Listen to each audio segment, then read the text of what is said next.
When two office pranksters set up their coworker on a blind date, they thought they had created the perfect humiliation.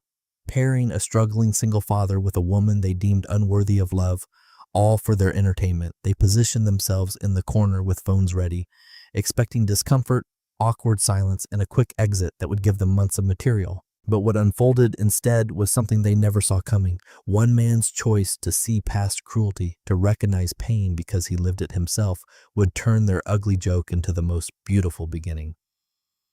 The afternoon sun filtered through the hanging plants at the Velvet Finch Café, casting dappled shadows across the wooden tables. Darius Hale arrived, his dark brown skin glowing in the filtered light. The cafe smelled of fresh coffee and cinnamon, and soft acoustic music played from speakers tucked in corners. He chose a table with a view of the door, his leg bouncing under the table in a rhythm that matched his racing heart. His short, natural hair was freshly trimmed, and he had changed his shirt several times that morning. It had been a long time since he had done anything like this.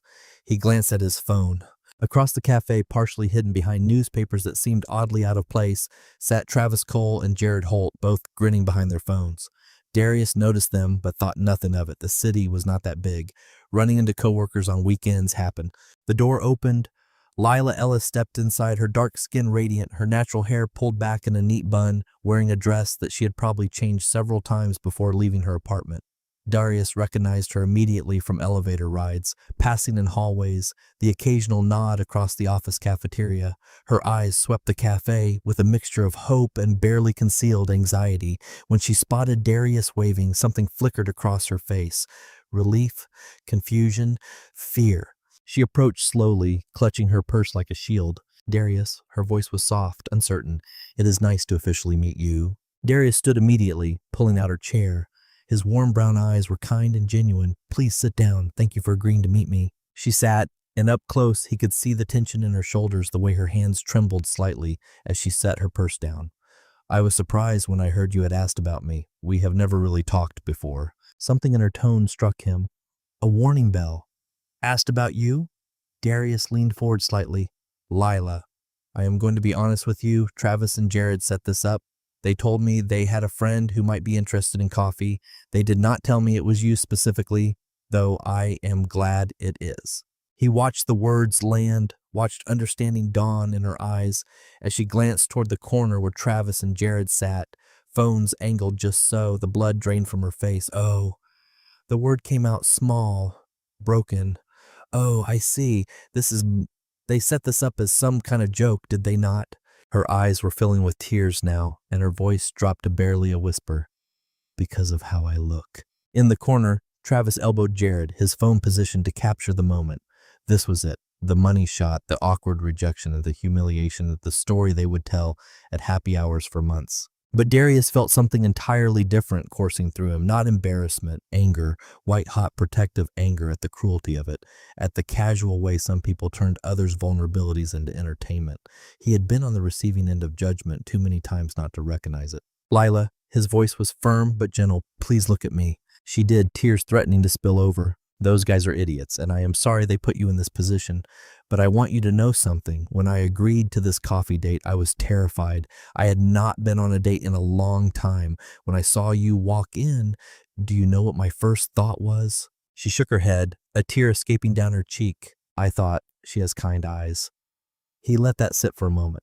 "And my second thought was, she looks like someone who would be patient with a guy who has no idea what he's doing. And my third thought was, I really hope I did not wear the wrong thing." A laugh bubbled through her tears, small but genuine. Darius glanced toward the corner where Travis and Jared sat, then back to Lila. His voice remained soft, but carried weight now, the kind of weight that comes from lived experience. "I am a single father to a little girl who is my entire world. A while ago, my wife walked out, just left one morning with a note that said she could not do this anymore. The divorce papers came later, forwarded from another state where she had moved for a career opportunity." Lila's tears stopped, replaced by attention, by recognition of shared pain. "When that happened, people made assumptions. Some thought I must have been a bad husband. Others assumed I could not possibly raise a little girl on my own. I would overhear conversations at work. 'Poor guy,' they would say, like I was broken. Or worse, what did he do to make her leave?" He paused, his jaw tight with the memory. So I learned something important, Lila. The only opinions that matter are the ones from people who take the time to know who you actually are. And right now, those two idiots in the corner, their opinions are worth exactly nothing. Lila wiped her eyes with a napkin, her breathing steadying. I am sorry about your wife, she said quietly. That must have been incredibly hard. Thank you. Darius leaned back slightly, giving her space to breathe. And I am sorry about today, about being pulled into whatever game they thought they were playing. But here's the thing, Lila. We are already here. We both took time out of our Saturdays. He smiled, and it was genuine, reaching his eyes in a way that transformed his face from tired to warm. And I actually would really like to have coffee with you if you are willing to stay, not because of them, not because of anything, except that I genuinely would like to get to know you. No pressure, no expectations, just two people who could probably both use a friend. The cafe seemed to hold its breath.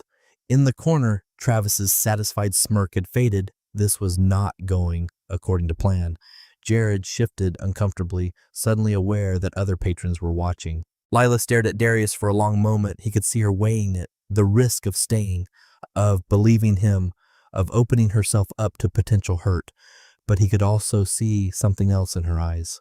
Hope, the fragile, tentative kind that had been beaten down but refused to die completely. Finally, she smiled, a real, genuine smile that transformed her entire face. Okay, she said. Yes, I would like that. And then, Darius, thank you for seeing me. Thank you for giving me a chance. They ordered coffee, a caramel latte for Lila, black coffee for Darius, and shared a plate of cranberry scones. The conversation that followed was easier than either expected, flowing naturally despite the awkward beginning. So, accounting. How did you end up in that field? Lila's eyes brightened the way people's do when asked about something they genuinely care about. I love numbers. They are predictable, reliable. They always add up the way they are supposed to, unlike people. Unlike people, Darius echoed, understanding the weight behind those words. I have been with the company for some time, started in data entry, worked my way up to vendor relationships and invoice processing. It is not glamorous, but there is something satisfying about making everything balance, about finding that one discrepancy and figuring out where it came from, like solving a puzzle. Exactly. She leaned forward, animated. Every month is a new puzzle. And when everything reconciles at the end, when all the numbers line up perfectly, it is this little moment of peace. Darius found himself genuinely interested. What made you want to work with numbers in the first place? Lila's smile turned slightly sad. In school, I was not exactly popular. I spent a lot of time in the library, and I discovered I was really good at math. It was one thing I could control, one thing that did not judge me based on how I looked. 2 + 2 always equals 4, whether you are pretty or not. The honesty of it hit Darius hard. He set down his coffee cup. For what it is worth, I think you are beautiful. But more than that, I think people who judge books by their covers miss out on the best stories. Lila's eyes welled up again, but these were different tears. Tell me about your daughter. What is her name? Maya. She is my little girl, and she is everything. His dark face softened with love. This morning, I took her to ballet class. She is the smallest one there, but she makes up for it with enthusiasm. She spins in the wrong direction half the time, but she does it with complete confidence. Lila laughed, the sound genuine and warm. She sounds precious. She has these mispronunciations that just kill me. She calls spaghetti pachetti and asks for animal crackers at snack time. Yesterday, she told me she wants to be an animal doctor when she grows up because our neighbor's cat had kittens. He paused, his expression softening with memory. She has a tea party every Sunday afternoon with her stuffed animals, complete with different voices and detailed conversations about who has the best manners. Does she know you are here today? Darius nodded. I dropped her off with my mom before coming here. We have a tradition. Pinky promises for everything important. Before I left, she made me promise to pick her up after and get ice cream. He glanced at his watch, surprised to see how much time had passed. Actually, I should probably text my mom that I am running a bit late. Do not let me keep you if you need to go, Lila said quickly. Oh, it is fine. Mom loves spending time with her. I just do not want to be rude. He sent a quick text, then pocketed his phone and looked back at Lila. What do you do outside of work besides accounting magic? I bake. Lila's smile returned, her brown skin glowing with enthusiasm. Elaborate cakes, mostly. I taught myself through online videos and a lot of trial and error. Last month, I made a castle cake for my niece's birthday. 4 layers, fondant turrets, the whole thing. Took me an entire weekend, but her face when she saw it. She trailed off, eyes distant with the memory. That is what makes it worth it. That is incredible. I can barely manage box mix brownies without burning them. It is all about patience and following instructions. Kind of like raising a daughter, I imagine. Darius laughed. If only Maya came with instructions. Sometimes I feel like I am figuring it out as I go. Last week, she asked me why the sky is blue, and I gave her this whole explanation about light wavelengths and atmosphere. She listened very seriously, then said, "Daddy, I think it is blue because that is its favorite color." Smart kid. Too smart. Sometimes she asks questions I do not have answers for, like why her mom left. That is the one I still do not know how to answer. There it was, the opening to the deeper story, the wound that had not fully healed. "You do not have to talk about it if you do not want to," Lila said gently. "No, it is okay. It is part of who I am now." Darius took a breath. Maya was very young when my wife left. I came home from work one day, and there was a note on the kitchen counter. "I cannot do this anymore. I am sorry." That was it. She had packed her things while I was at work, while Maya was at daycare, did not say goodbye to either of us. That is horrible. The first year was the hardest. Maya kept asking when mommy was coming home. How do you explain to a very young child that mommy chose to leave, that she chose something else over us? He blinked hard. Eventually she stopped asking. Now she barely remembers her. Sometimes that feels like a blessing. Other times it breaks my heart all over again. They sat in silence for a moment, both processing the weight of old wounds and new understanding. "You are a good father," Lila said finally. "That is clear from how you talk about her. Some people would have been bitter, would have let that pain turn them cold, but you did not. I had to be better for her. She deserved a parent who chose her, who showed up every single day. I am not perfect. I burn dinners sometimes. I forget to sign permission slips. I have no idea how to do French braids, but I am there. That has to count for something. It counts for everything." More time passed without either of them noticing. Travis and Jared had left long ago, their joke having spectacularly backfired. Other cafe patrons came and went. The afternoon sun shifted, casting golden light through the windows. Lila told Darius about her love of mystery novels, how she had read every Agatha Christie book twice, about her apartment filled with plants she talked to while she baked, about her sister's 3 kids who called her Auntie Lila and fought over who got to help her decorate cakes.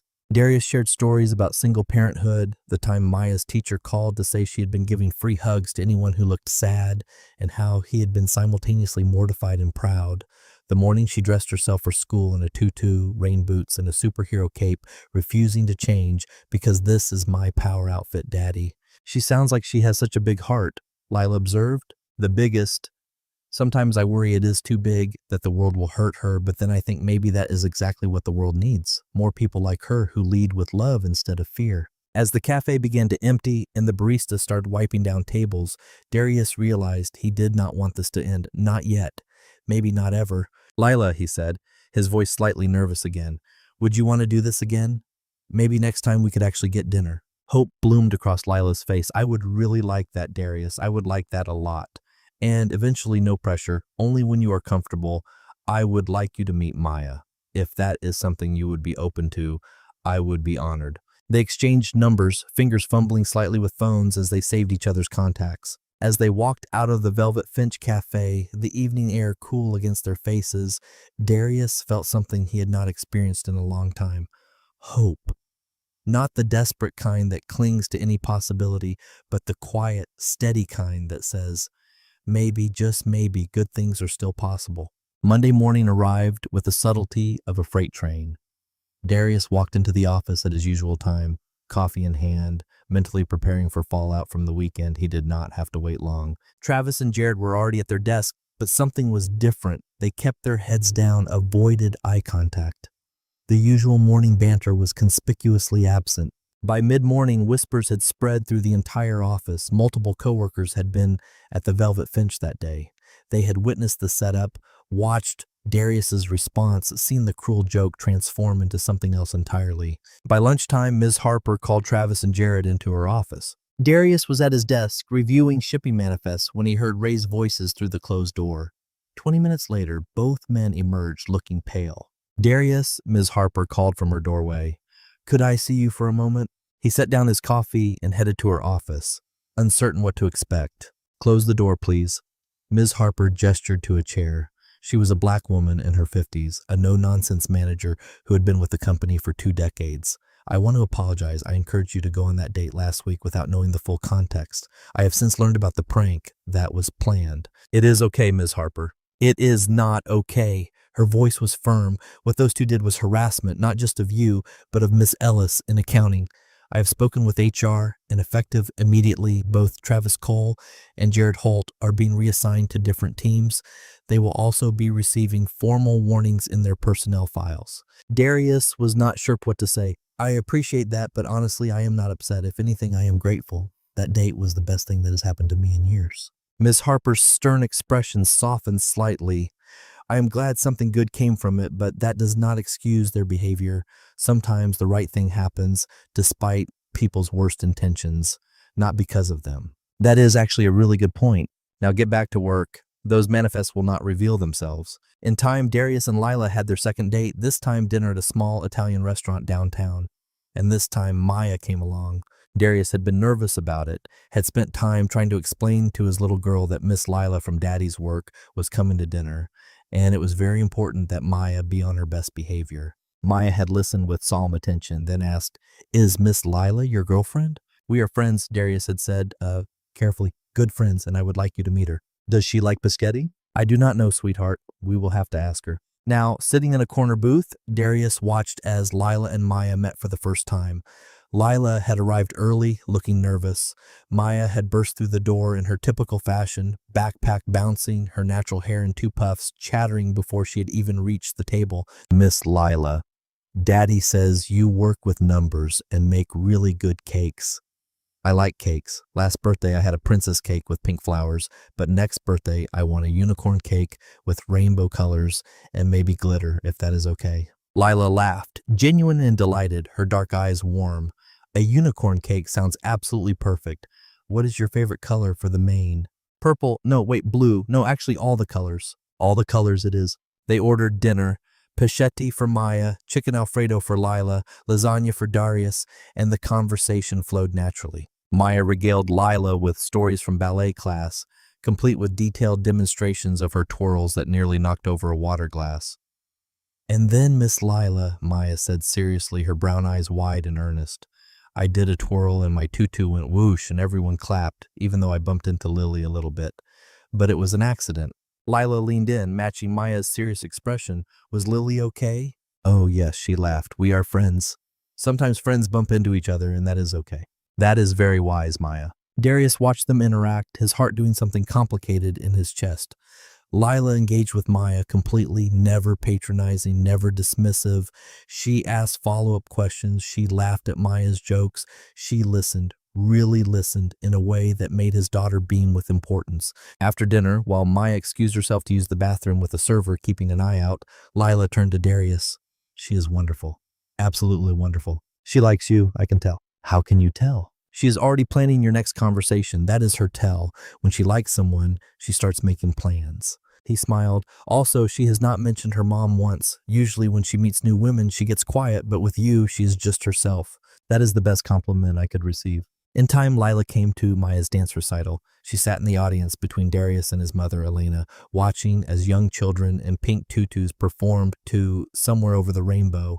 Maya was in the second row, her hair in 2 neat buns, her brown skin glowing under the stage lights as she executed her routine. She nailed every step until the final arabesque when she wobbled slightly, but recovered with such determination that the audience could not help but applaud. Lila cheered the loudest.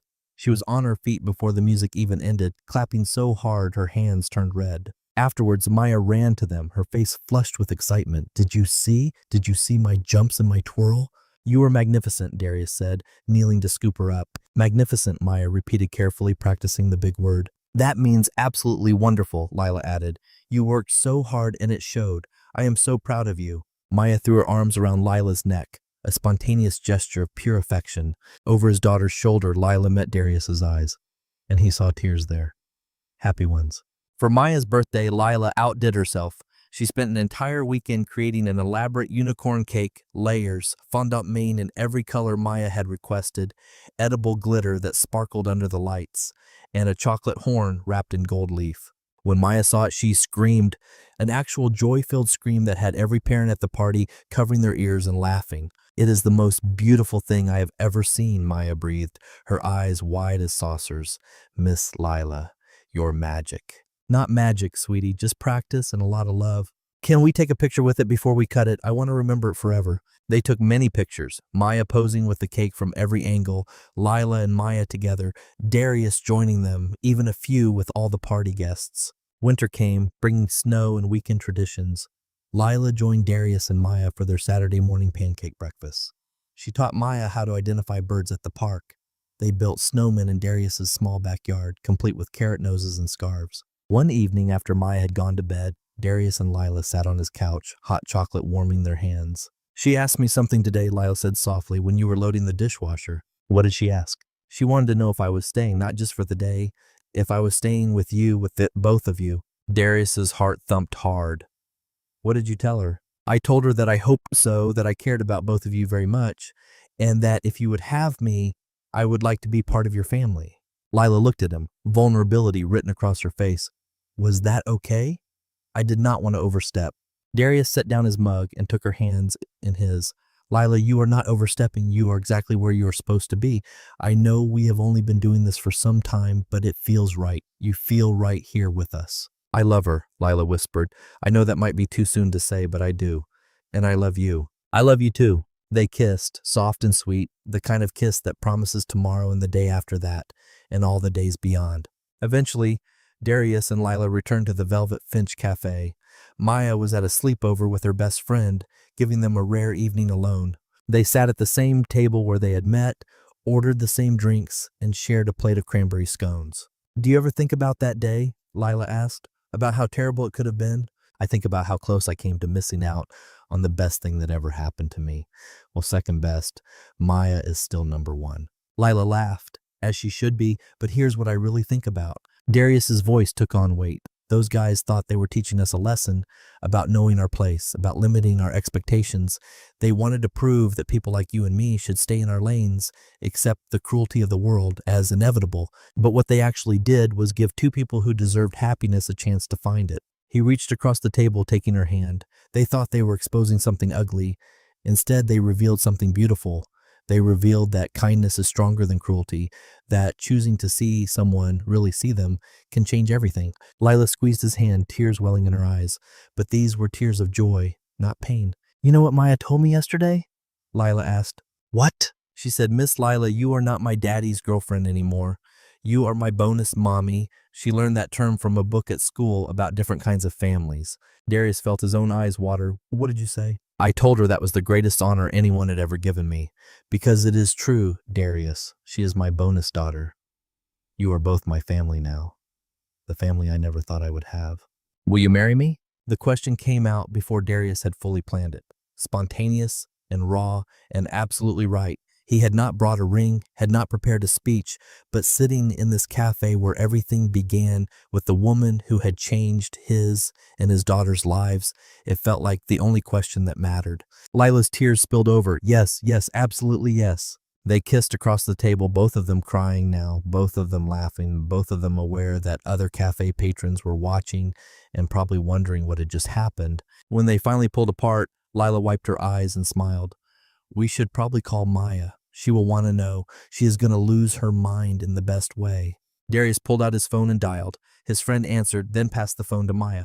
Daddy, is everything okay? Did you eat good dinner? Everything is perfect, sweetheart. Miss Lila and I have some news. We want to tell you together. Okay. Darius put the phone on speaker and set it on the table between them. Hi, Maya, Lila said, her voice thick with emotion. Your daddy just asked me a very important question. What question? Was it about cake? They both laughed. Not about cake, honey. He asked me to marry him, to be part of your family, officially. Silence on the other end. Then does that mean you will live with us forever and ever? If that is okay with you, Lila said gently. I know it is a big change. Are you kidding? That is the best news ever. Guess what? My bonus mommy is going to be my real mommy, too. Well, my other real mommy. I have the most mommies of anyone. They could hear shrieking in the background, Maya's excited chatter continuing in a rush of words. After they hung up, Darius and Lila sat in comfortable silence, watching the city lights through the cafe windows. The sun was setting. painting the sky in shades of orange and pink. You know, Lila said softly, not long ago, I walked through that door expecting humiliation, expecting to be the punchline of someone's cruel joke, and instead, I found home. Darius pulled her close, kissing the top of her head. We both did.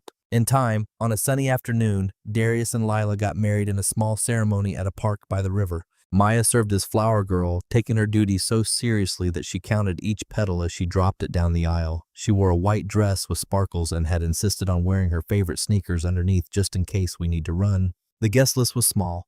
Darius's mother, Elena, Lila's sister, and her family, close friends from work, and a few neighbors who had watched their love story unfold. When Lila walked down the aisle, Maya whispered loudly, "Daddy, she looks like a princess." "She does, sweetheart. She absolutely does." They wrote their own vows. Lila promised to always save Maya the biggest piece of cake, to attend every dance recital no matter how busy life got, and to love them both through every season. Darius promised to see Lila exactly as she was, beautiful, brilliant, irreplaceable, and to build a life where none of them ever felt invisible again. When the officiant pronounced them married, Maya cheered so loud that nearby birds took flight. At the reception, Darius gave a toast. "A wise person once told me that sometimes the right thing happens despite people's worst intentions, not because of them. My wife and I," he paused, savoring those words, "are proof of that. Two people thought they could make us feel small, but what they did not realize is that kindness is stronger than cruelty, that choosing to show up with grace, choosing to see someone when the world tries to make them invisible, that is where real love begins." He looked at Lila, then at Maya, who was spinning in circles in her flower girl dress. "We are a family built on truth, on choosing each other every single day, on understanding that love is not about finding someone perfect. It is about finding someone who chooses to stay, especially when things are hard." Lila stood, joining him. "And to everyone here, thank you for celebrating this with us. Thank you for being part of our story." Maya tugged on Lila's dress. "Can I say something too?" "Of course, sweetheart." Maya climbed onto a chair so everyone could see her. "I just want to say that I have the best bonus mommy in the whole world. She makes the best cakes, she knows all the bird names, and she gives really good hugs, and I love her so, so much." There was not a dry eye in the room. As the evening wound down and fairy lights twinkled overhead, Darius, Lila, and Maya stood together by the river, the same river that flowed past the Velvet Finch Café, witness to a cruel joke that became the most beautiful beginning. "Are you happy, Daddy?" Maya asked, holding both their hands. "Happier than I have ever been, Pumpkin." "Me too. This is the best family ever." Lila knelt down, pulling Maya into a hug. "You know what the best part is? We chose each other. Every single one of us chose this. That is what makes it special." But Maya thought about this seriously, then nodded. "Yeah, choosing is important." They laughed, the sound carrying across the water, mixing with the evening breeze and the soft murmur of celebration behind them. Sometimes the best love stories do not start with love at first sight or grand romantic gestures. Sometimes they start with a choice to see past cruelty, to recognize pain because you have lived it yourself, to extend grace when the world expects judgment. Sometimes they start with two broken people finding out they fit together perfectly, with a little girl who has room in her heart for everyone who loves her daddy, with a single father who learned that his worth is not determined by who chose to leave, but by who chooses to stay. And sometimes the best love stories start in a cafe on an ordinary afternoon when someone decides that the only opinions that matter are the ones from people who take the time to know who you really are. Darius, Lila, and Maya walked back to their celebration hand in hand in hand, a family that was not supposed to exist but did anyway. Beautiful, imperfect, and absolutely real. Because at the end of the day, that is what love is. Choosing to show up, choosing to stay, choosing to see someone exactly as they are, and deciding that is more than enough. It is everything.